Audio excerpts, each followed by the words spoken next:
Hi, and welcome to Series 4 of the Australia Academy Doing History Revision podcast. This series is going to focus on the superpower relations, i.e. the Cold War. As always, if you've not listened to any of these podcasts before, these are aimed to be between 5 and 10 minutes long, just to give you a little bit of a taste, a little bit of an injection of what's going on in each particular topic. It's not supposed to replace any other revision, your books, any timelines, cue cards, anything like that you've made before. This is just an extra little bonus to give you that little bit of information. If you haven't checked out the other podcasts that we've got available, Series 1 focuses on medicine through time and the Western Front, Series 2 focuses on Weimar and Nazi Germany, and Series 3 focuses on early Elizabethan England. Okay, Cold War, let's get started.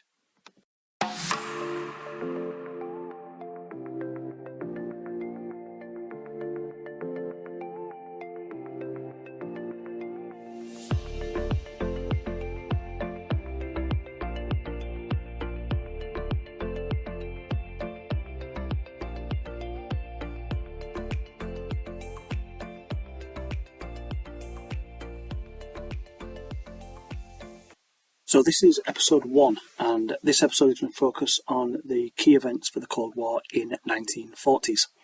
So the first event really is the Tehran Conference of 1943. The three main people that are present here are Joseph Stalin, representing the USSR, Winston Churchill, representing Great Britain, and Franklin Roosevelt, who's representing the USA.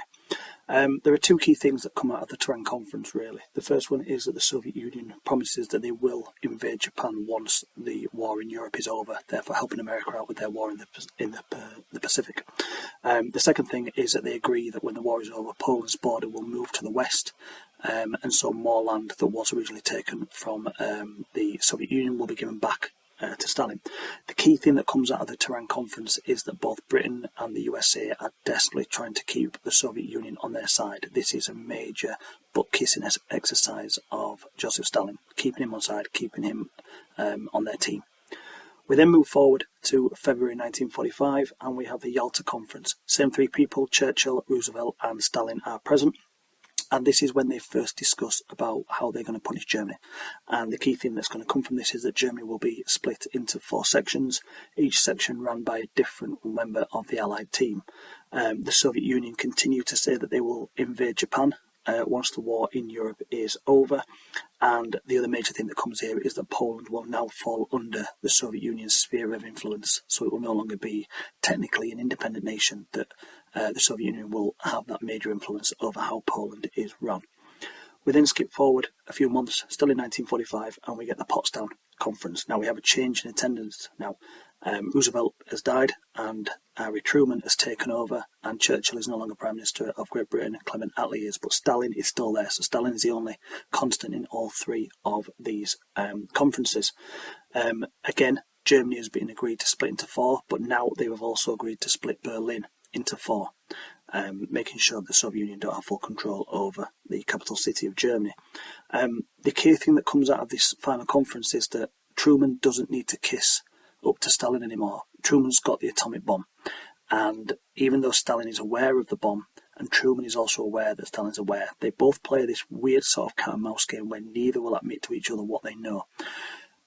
Stalin thinks he can manipulate Truman. Truman doesn't come across as a big, powerful figure like Roosevelt did. He's a little bit smaller, doesn't really have that same sort of, je ne sais quoi about him. But he's got an atomic bomb.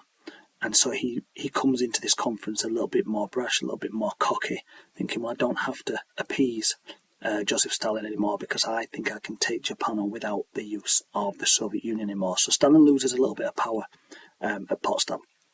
We then see this develop when we get the Truman Doctrine of 1947. So Harry Truman produces a document that simply says that we're not going to try and stop communism, we're not going to try and take back the land that communism has already taken, but what we are going to do is we are going to contain it, and that's your key word there, containment. Okay, so any country that is not communist, we will step in and we'll help you. But if you've already moved over to communism, if you're Poland, you're Hungary, country like that, then I'm sorry, you're on your own. You've made your choice. We're not going to try and sort of get involved in that situation. Alongside this, we have something called the Marshall Plan. And the Marshall Plan promises to provide $13 billion to help 16 different nations to stay free of communism. Now, most of that money is actually going to go to Britain and France to help them rebuild after the Second World War. But the key thing is obviously they need Britain and France to stay capitalist, because if communism spreads to France and Britain, it's going to take over all of Europe. So they need Britain and France to be strong so they can help with their containment and help with the support of smaller nations in Europe when it comes to communism. The big thing that Truman is worried about is what we call the domino effect. Okay, and have that phrase in your mind here. Okay, if one nation topples, another will, another will, another will, and that domino rally effect will therefore take over all of Europe. This obviously doesn't go down well with the Soviet Union, America sticking their oar and sort of getting involved. And so we get two reactions from the Soviet Union. The first one is Comintern. Okay, so this is where all the communist parties are going to be organised, so they will now take their orders from Moscow. Okay, and essentially the USSR is now in charge of all communist nations. Okay, this means that it's going to be much easier to block any possible temptation from the Marshall Plan for these nations to maybe move over to capitalism, thinking they're going to get money from America if they do so. In order to stop that from possibly happening, the Soviet Union also creates something called Comintern. Okay, and this is their version of the Marshall Plan. Essentially, they can't provide money because they haven't got any money, so they can't match America with their 13 billion, but what they can match is with goods. So if you need steel, then the Czechoslovakian will give you steel and things like that. So the Soviet Union will find you what you need rather than giving you the money for you to go and buy it. The next big event that we have in the 1940s is the Berlin blockade. So Stalin is really worried about West Berlin's influence on East Berlin. A lot of people in East Berlin are just sort of moving across to West Berlin and then finding their way into West Germany and then into France and Britain and sort of moving away from possible communism. So what Stalin does is he closes all the transport links into Berlin to encourage Britain, France and US troops essentially to leave, allowing the Soviet Union to take full control of Berlin. If they have full control of Berlin, then they will have full control over Germany, and that's essentially what they want. This doesn't quite go into plan. So between June and September 1949, the British and American air forces start doing what became known as the Berlin airlift. Okay, so thousands of tons of supplies are flown into Berlin daily and dropped to the people of Berlin so that they can continue to survive, if you like. This event makes America look very, very generous, makes them look very peaceful, and in a sense, it kind of makes them look a bit powerful as well, I suppose.